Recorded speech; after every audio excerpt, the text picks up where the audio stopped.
নমস্কার, আপনাদের সকলকে স্বাগত জানাই।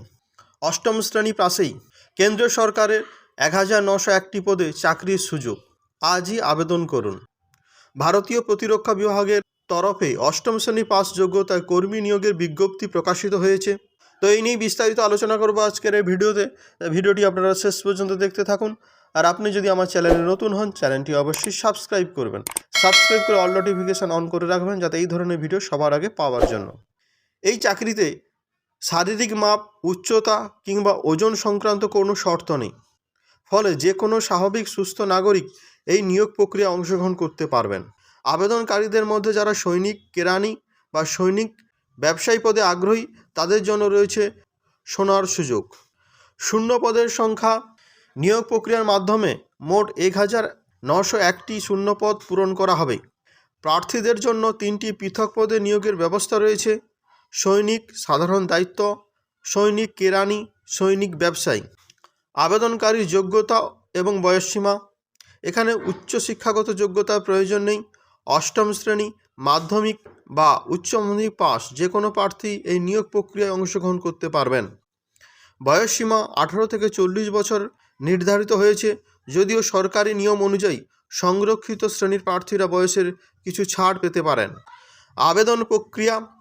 প্রার্থীদের প্রথমে ভারতীয় সেনার অফিসিয়াল ওয়েবসাইট jointterritorialarmy.gov.in এতে গিয়ে রেজিস্ট্রেশন করতে হবে। রেজিস্ট্রেশন বৈধ মোবাইল নম্বর ব্যবহার করে ওয়েবসাইটে রেজিস্ট্রেশন সম্পন্ন করতে হবে। লগ ইন, রেজিস্ট্রেশন নম্বর এবং পাসওয়ার্ড দিয়ে লগ ইন করতে হবে। আবেদন ফর্ম পূরণ।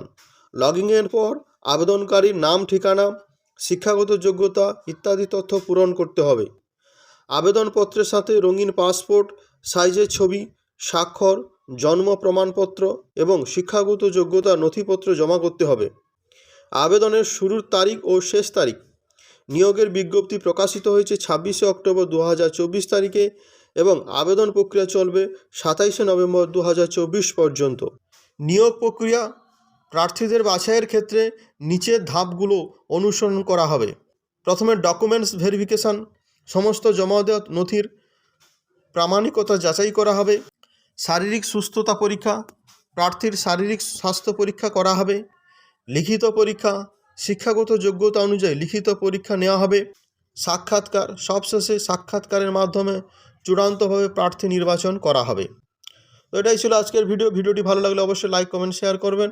আর আপনি যদি আমার চ্যানেলে নতুন হন, চ্যানেলটি অবশ্যই সাবস্ক্রাইব করবেন। সবাই ভালো থাকবেন, সবাইকে ভালো রাখবেন। জয় হিন্দ, বন্দে মাতরম।